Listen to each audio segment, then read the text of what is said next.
Saludos amigos, Dios les bendiga, les habla Cristian Vadillo, aquí nuevamente en otro video más desde el barrio Cuchillas, acá en Moca, Puerto Rico.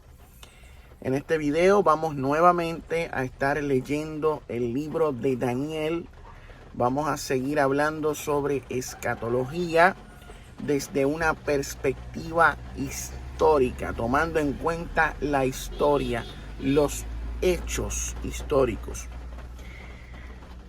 Hoy vamos a leer Daniel capítulo 8, también vamos a leer Daniel capítulo 9, vamos también a leer Primera de Macabeos, donde se habla de Antíoco Epifanes IV, quien es el cuerno pequeño de Daniel capítulo 7 y también es el cuerno pequeño de Daniel capítulo 8, como vamos a estar viendo hoy en este video. Estaremos dando una perspectiva histórica de lo que está escrito en el libro de Daniel, como estuvimos mencionando en el video anterior. Si usted es fanático, pues este video no es para usted. Si usted tiene una mentalidad abierta y está dispuesto a escuchar otras interpretaciones aparte de la que usted abraza, pues bienvenido sea. Comenzamos leyendo Daniel capítulo 8. En el año tercero del reinado del rey Belsasar me apareció una visión a mí, Daniel. Una pausa. Recordemos que aunque se ambienta estos capítulos del 7 y el 8 durante el reinado de Belsasar, el texto no fue escrito realmente en esa época. El libro de Daniel fue escrito en el siglo II antes de Cristo, en lo que se conoce como el periodo intertestamentario. Quería dejar eso claro. Ok, después de aquella que me había aparecido antes, la otra visión que tiene. Vi en visión y cuando la vi, yo estaba en Susa, que es la capital del reino en la provincia de Elam. Vi pues en visión, estando junto al río Ulai, alcé los ojos y miré, y he aquí un carnero que estaba delante del río y tenía 2 cuernos. Y aunque los cuernos eran altos, uno era más alto que el otro, y el alto creció después. Vi que el carnero hería con los cuernos al poniente, al norte y al sur, y que ninguna bestia podía parar delante de él, ni había quien escapase de su poder. Y hacía conforme a su voluntad y se engrandecía. Mientras yo consideraba esto, he aquí un macho cabrío venía del lado del poniente, sobre la faz de toda la tierra, sin tocar tierra, y aquel macho cabrío tenía un cuerno notable entre sus ojos. Y vino hasta el carnero de 2 cuernos que yo había visto en la ribera del río, y corrió contra él con la furia de su fuerza. Y lo vi que llegó junto al carnero y se levantó contra él y lo hirió y le quebró sus 2 cuernos. Y el carnero no tenía fuerzas para pararse delante de él. Lo derribó, por tanto, en tierra y lo pisoteó. Y no hubo quien librase al carnero de su poder. Y en su lugar salieron otros 4 cuernos notables hacia los 4 vientos del cielo. Ahí vemos, esto es lo que está hablando ¿de qué está hablando? Los 4 cuernos, está hablando de las 4 alas del imperio griego. Sí, está hablando de la misma vaina, sí. Y uno de ellos salió, y de uno de ellos salió un cuerno pequeño, que creció mucho al sur y al oriente, y hacía la tierra gloriosa. y se engrandeció hasta el ejército del cielo, y parte del ejército y de las estrellas echó por tierra y las pisoteó. Aún se engrandeció contra el príncipe de los ejércitos, y por él fue quitado el continuo sacrificio, y el lugar de su santuario fue echado por tierra. O sea, está hablando de los cambios en las leyes, en las costumbres judías por parte de este rey que buscaba imponer la helenización. Y nos dice: a causa de la prevaricación le fue entregado el ejército junto con el continuo sacrificio, y echó por tierra la verdad, e hizo cuanto quiso y prosperó. Entonces oía un santo que hablaba, y otro de los santos preguntó a aquel que hablaba: ¿hasta cuándo durará la visión del continuo sacrificio y la prevaricación asoladora, entregando el santuario y el ejército para ser pisoteados? Y él le dijo: hasta 2300 tardes y mañanas. Luego el santuario será purificado. El santuario será purificado.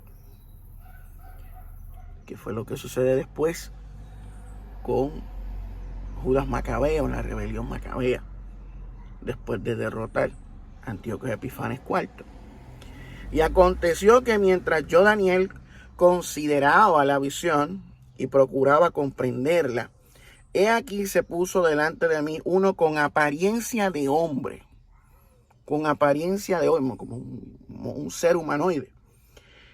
Y oí una voz de hombre entre las riberas del Ulai y gritó: Gabriel, enseña a este la visión. Vino luego de donde yo estaba, cerca de donde yo estaba, y con su venida me asombré y me postré sobre mi rostro. Pero él me dijo: entiende, hijo de hombre, porque la visión es para el tiempo del fin. Mientras él hablaba conmigo, caí dormido en tierra sobre mi rostro, y él me tocó y me hizo estar en pie. Y dijo: he aquí, yo te enseñaré lo que ha de venir al fin de la ira, porque eso es para el tiempo del fin. En cuanto al carnero que viste, que tenía 2 cuernos, estos son los reyes de Media y de Persia. El macho cabrío es el rey de Grecia, y el cuerno grande que tenía entre sus ojos es el rey primero. Y en cuanto al cuerno que fue quebrado, y sucedieron 4 en su lugar, significa que 4 reinos se levantarán de esa nación, aunque no con la fuerza de él. Y al fin del reinado de estos, cuando los transgresores lleguen al colmo, se levantará un rey altivo de rostro y entendido de enigmas, y su poder se fortalecerá, mas no con fuerza propia, y causará grandes ruinas y prosperará y hará arbitrariamente y destruirá a los fuertes y al pueblo de los santos. Con su sagacidad hará prosperar el engaño en su mano, y en su corazón se engrandecerá, y sin aviso destruirá a muchos, y se levantará contra el príncipe de los príncipes, pero será quebrantado, aunque no por mano humana. La visión de las tardes y mañanas que se ha referido es verdadera, y tú guarda la visión, porque es para muchos días. Y yo, Daniel, quedé quebrantado y estuve enfermo algunos días, y cuando convalecí atendí los negocios del rey, pero estaba espantado a causa de la visión y no la entendía. Daniel es el 8º capítulo del libro de Daniel. Cuenta la visión de Daniel de un carnero de 2 cuernos destruido por un macho cabrío de un solo cuerno, seguida de la historia del cuerno pequeño, que es la palabra clave de Daniel para el rey griego o Seleucidá, Antíoco Epifanes IV.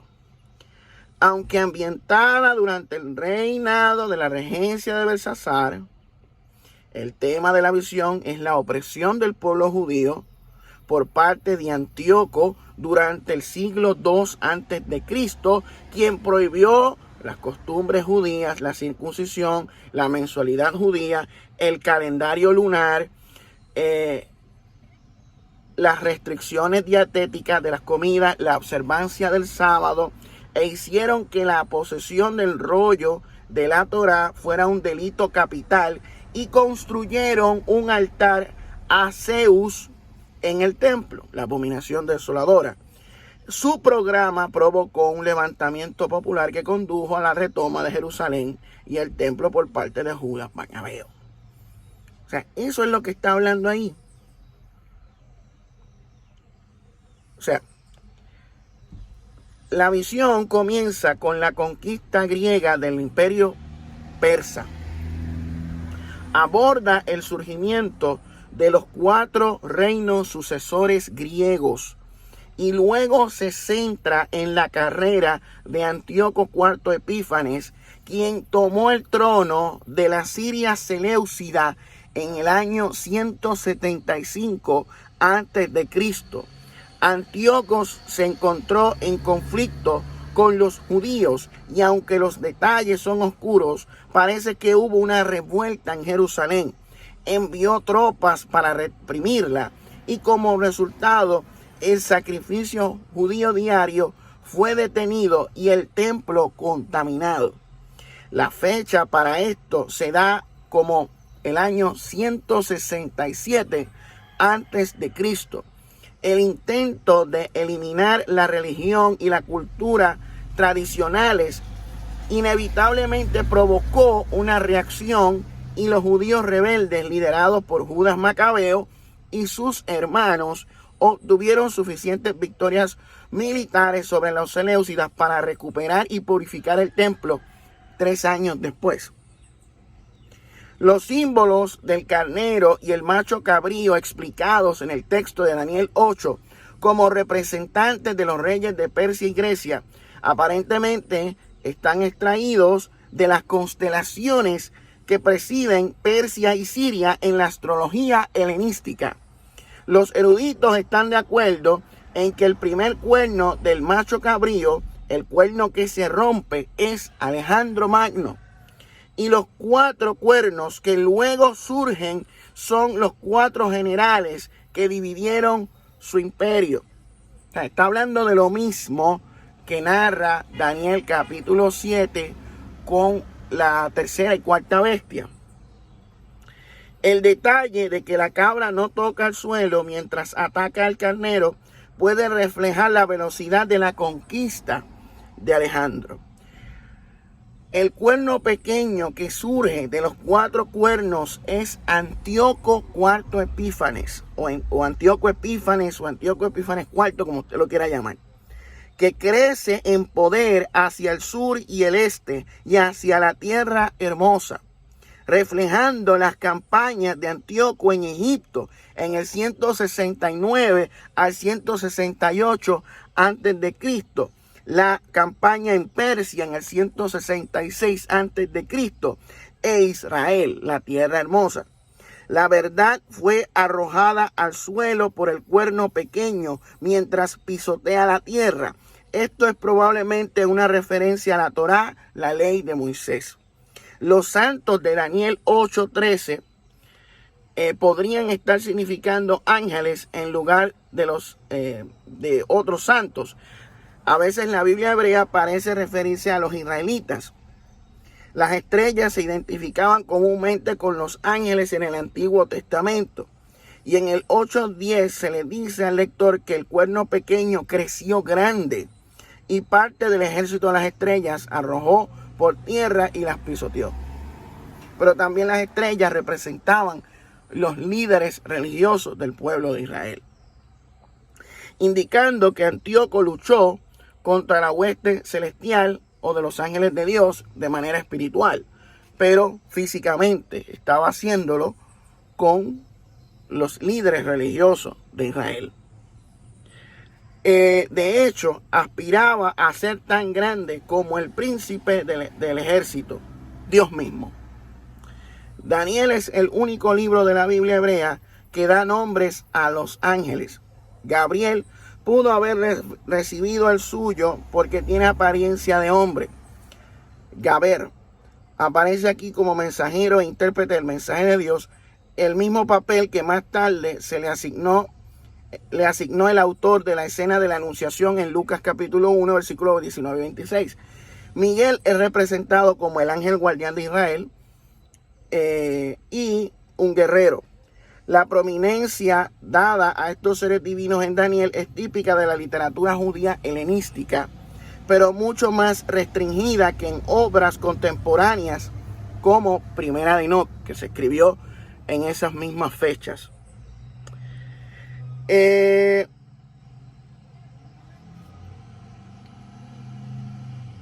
Sobre las 2300 tardes y mañanas. En el versículo 13, Daniel escucha a dos santos y pregunta por cuánto tiempo durará esta visión acerca del holocausto continuo, del sacrificio continuo, la abominación desoladora y la entrega del santuario y del ejército para ser pisoteado. Y se le informa a Daniel que serán 2300 tardes y mañanas o 1150 días. Esto se contradice dos veces en una oración al final de Daniel 12, que dice que desde el momento en que se ha quitado el holocausto continuo, el sacrificio continuo, habrá 1290 días. Felices los que perseveran y alcanzan los 1335 días. En Daniel 12, 11, 12. Los diferentes números, primero el 1150, luego el 1290 y finalmente el 1335, son presumiblemente revisiones realizadas cuando los números anteriores pasaron sin cumplimiento. Que es exactamente lo mismo que hacían los mileritas cuando dieron la fecha de octubre de 1843 como la fecha en que Cristo iba a volver. Cristo no volvió, entonces lo que hicieron fue cambiar la fecha a un año después. Lo mismo que han hecho los testigos de Jehová con el regreso de Cristo, que si en 1914, que después 1900 y siguieron poniendo fecha, pues eso mismo es lo que se presenta aquí. Tuvieron que reformular en varias ocasiones porque no vino el cumplimiento de lo que ellos esperaban. Sus expectativas no se cumplían, porque al final de cuentas no llegó el reino de Dios como ellos habían escrito en Daniel. El periodo en cuestión fue inicialmente la duración de la profanación del templo, pero 1150 días es poco menos de 3 años y medio, mientras que la profanación duró solo 3 años. Parece probable que el enfoque del autor haya pasado de la profanación y la rededicación del templo al final de la historia, que estaría marcado por la resurrección de los muertos, y se sigue el número final en Daniel 12:12. Por la instrucción de Daniel, sigue tu camino y descansa y te levantarás para tu recompensa al final de los días. La interpretación de las 2300 tardes y mañanas como equivalentes a la mitad de ese número de días, 1150, parece ser la más común por C.L. Sell, un destacado estudioso de Daniel que interpreta 1200-300 días completos. Eso equivaldría a unos 7 años, suponiendo que el punto final sea la nueva dedicación del templo y la restauración de los sacrificios en el año 164 a.C. El punto de partida sería el asesinato del sumo sacerdote Onías III en el año 171. Otro año notable en los acontecimientos que condujeron a la profanación. Y es importante ese nombre que usted acaba de escuchar. El sumo sacerdote Onías III. Yo quiero que usted sepa algo. En Israel se ungían a los reyes se ungían a los profetas y se ungían a los sacerdotes. La palabra ungido es Mesías, o luego en el griego Cristos. Los sumos sacerdotes eran ungidos, eran Mesías. Al igual que los reyes, al igual que los profetas, eran ungidos. Y el término en hebreo para ungido es Mesías o Mesías. Y esto es importante porque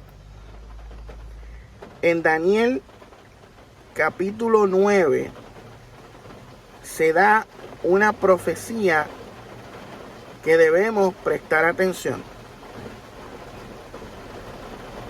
Y me refiero, pegó a llover, no importa, me escuchan, aunque se escucha la lluvia.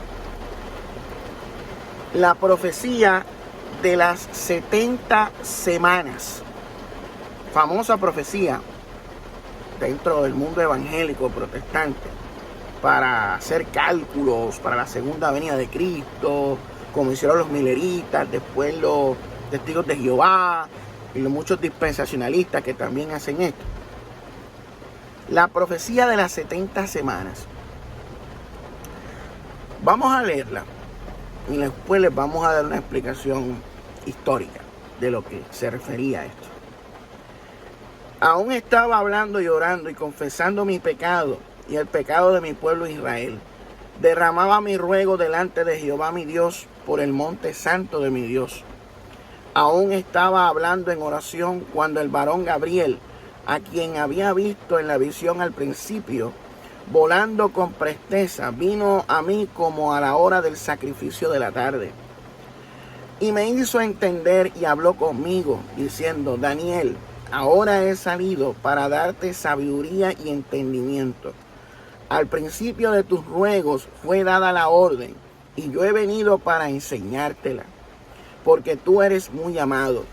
Entiende, pues, la orden, y entiende la visión. 70 semanas están determinadas sobre tu pueblo y sobre tu santa ciudad, Jerusalén, para terminar la prevaricación y poner fin al pecado y expiar la iniquidad, para traer la justicia perdurable y sellar la visión y la profecía y ungir al santo de los santos, o sea, la purificación del templo. Sabe pues y entiende que desde la salida de la orden para restaurar y edificar a Jerusalén hasta el Mesías príncipe, hasta el ungido, habrá 7 semanas y 62 semanas. Se volverá a edificar la plaza y el muro en tiempos angustiosos. Y después de las 62 semanas, se quitará la vida al Mesías, al ungido, mas no por sí. Y el pueblo de un príncipe que ha de venir destruirá la ciudad y el santuario, y su fin será con inundación hasta el fin de la guerra durarán las devastaciones. Y por otra semana confirmará el pacto con muchos. A la mitad de la semana hará cesar el sacrificio y la ofrenda. Después, con la muchedumbre de las abominaciones, vendrá el desolador, hasta que venga la consumación y lo que está determinado se derrame sobre el desolador. La profecía de las 70 semanas de Daniel capítulo 9. Se está hablando de esta profecía muy importante para el pueblo de Israel. Y esta profecía se habla o se reflexiona sobre el significado de la profecía de Jeremías, que Jerusalén permanecería desolada durante 70 años. Es informado por el ángel Gabriel que los 70 años deben adaptarse también en el sentido de 70 semanas de años. O sea, de 70 años cambia la cosa a 70 semanas de años, 490 años. Daniel lee el libro de Jeremías que la desolación de Jerusalén durará 70 años y ora para que Dios actúe. Haz honor a tu nombre, mira con amor a tu santuario que ha quedado desolado. Dios mío, haz honor a tu nombre y no tardes más. El ángel Gabriel le dice que la palabra salió cuando comenzó a orar.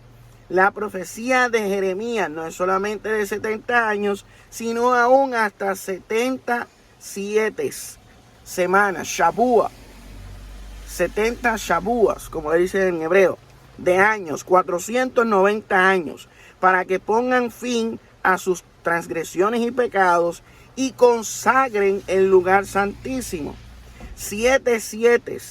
49 años pasarán desde la promulgación del decreto hasta la llegada del príncipe elegido. Después de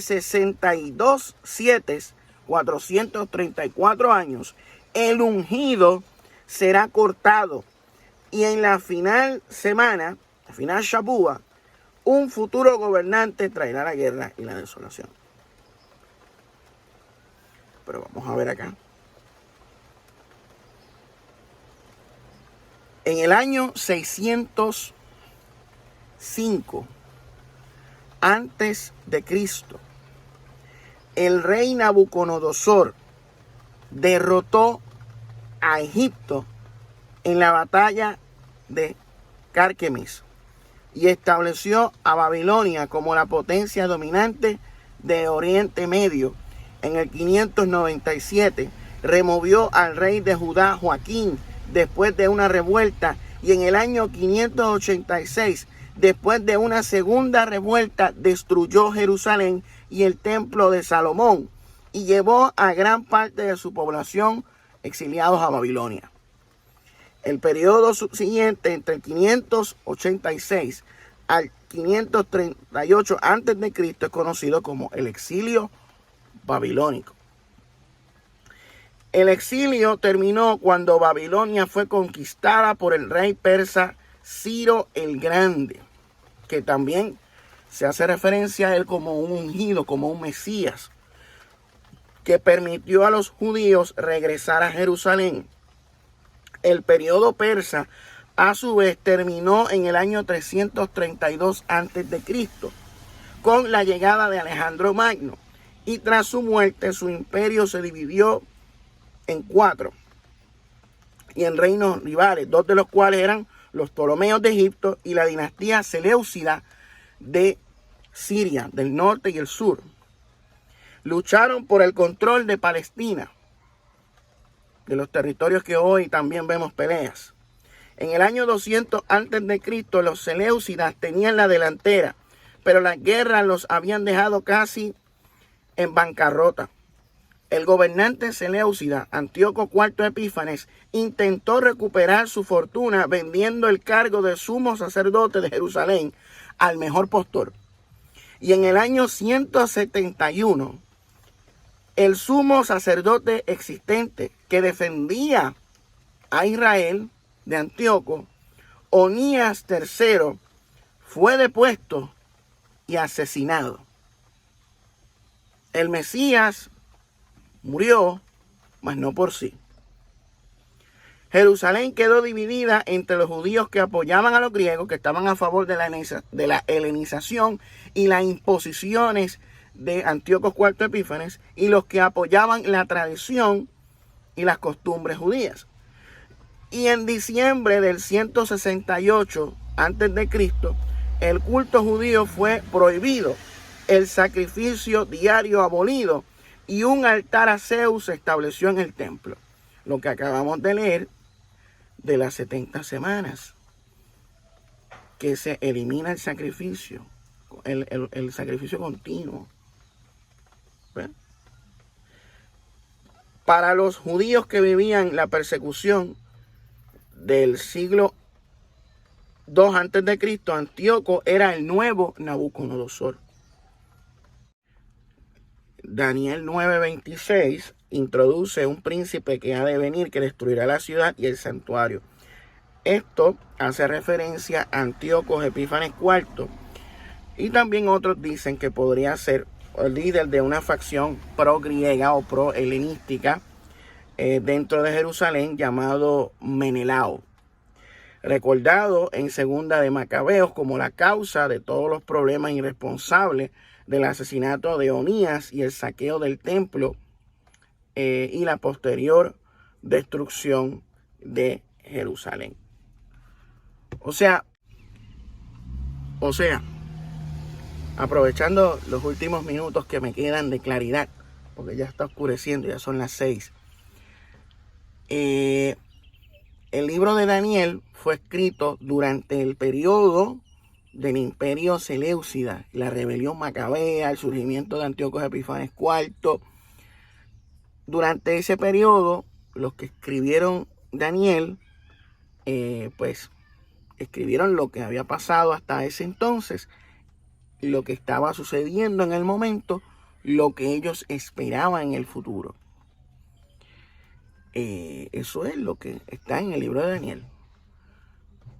Tradicionalmente se nos dice que el Mesías que muere, mas no por sí, mencionado en el libro de Daniel, en el capítulo 9, es una alusión a Jesucristo y su sacrificio en la cruz.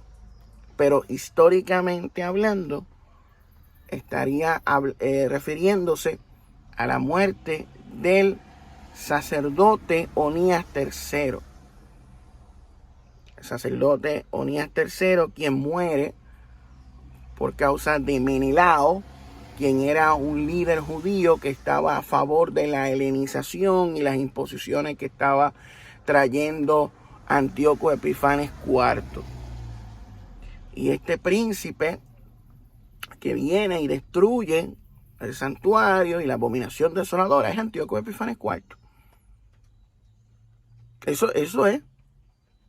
Entonces, ellos esperaban que luego de la muerte de Antíoco Epífanes IV llegara la justicia, la justicia que iba a perdurar para siempre, el reino de Dios, la era mesiánica, se supone que llegara. Una vez derrotaran a Antíoco Epífanes IV, se purificara el templo, todo sería restaurado, Dios intervendría. Pero la historia no fue así. Antíoco Epífanes IV no muere como ellos esperaban que iba a morir. No llegó el reino eterno. Sí hubo una instauración de un gobierno que duró varios años, pero después apareció el Imperio Romano. No ocurrió la resurrección de los muertos, ni nada de lo que menciona en capítulos posteriores que vamos a ir leyendo. Y entonces ahí, pues, tienen un problema. Muchos preteristas totales e hiperpreteristas que pues no aceptan la realidad histórica y omiten todos esos hechos históricos que se dieron durante ese periodo. Por eso es que muchos preteristas totales niegan que el libro de Daniel se haya escrito en el siglo II a.C. Muchos de ellos pues niegan todo lo que estamos hablando acá porque ellos creen en unos conceptos de inerrancia, en la analogía fide. Tú sabes, tienen unos conceptos bien estrictos, bien cerrados, que los impiden a negar todas estas realidades, y por eso es que ellos hacen estas maniobras exegéticas de interpretar a Daniel 7, el cuarta bestia, con el Imperio Romano, con el cuerno pequeño de Daniel 7, decir que eso era Nerón, César, cuando la realidad es que el villano de la película, si podemos decir ahí, el villano de la película en Daniel es Antíoco Epífanes IV. O sea, Antíoco Epífanes IV es el villano de la película en la parte final. O sea, del 7 al 12, él es el villano de la película. Al principio, pues, es Nabucodonosor. En esta otra parte es Antíoco Epífanes IV. Él viene siendo la representación del mal. El anticristo antes de Cristo. Ese vendría a ser Antíoco Epífanes IV. Entonces, pues, los preteristas no quieren aceptar eso. Y como yo les mencioné hace unos días atrás, yo recuerdo cuando yo chiquito, yo tenía una Biblia católica, una Félix Torres Amat, Sagrada Biblia, que tenía los comentarios y hablaba, cuando tú llegabas a Daniel, te hablaba de Antíoco Epífanes IV como el que hace el pacto, el que destruye después el templo. Antíoco Epífanes IV. O sea, lo decía ahí. ¿Y qué pasa? La Biblia católica también contiene los libros de Macabeo, algo que los protestantes no sacaron al libro de Macabeos en el siglo XIX porque tenían un sentimiento anticatólico, de que todo lo que tenga que ver con el catolicismo es del diablo. Entonces, pues sacaron para afuera esos libros. Pero es Antíoco Epífanes IV, punto. Históricamente hablando, es Antíoco Epífanes IV. El cuerno pequeño de Daniel 7, Daniel 8, es el príncipe que destruye todo allí, es él. No hay más nada. O sea, no para nada. La historia refuta el preterismo. La historia refuta el preterismo. O sea, ellos no aceptan la historia, no reconocen la historia. Entonces, cuando uno habla de estas cosas, pues se molestan, se incomodan, o sea, chocan con la realidad.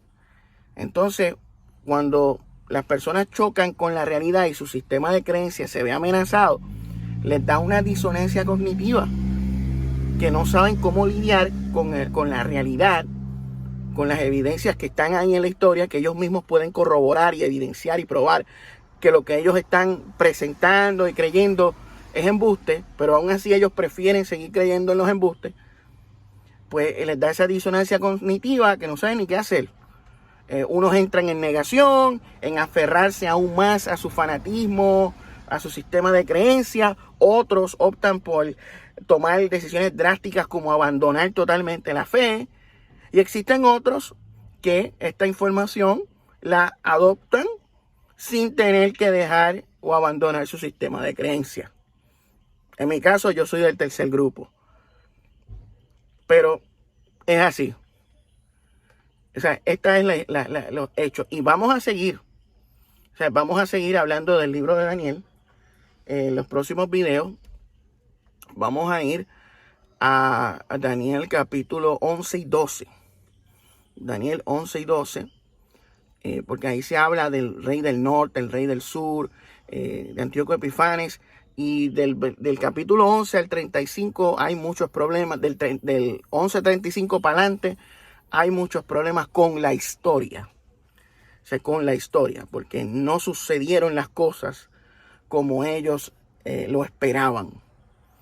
No sucedieron las cosas como ellos los esperaban. O en arroz y habichuelas, esas profecías que ellos dieron no se cumplieron.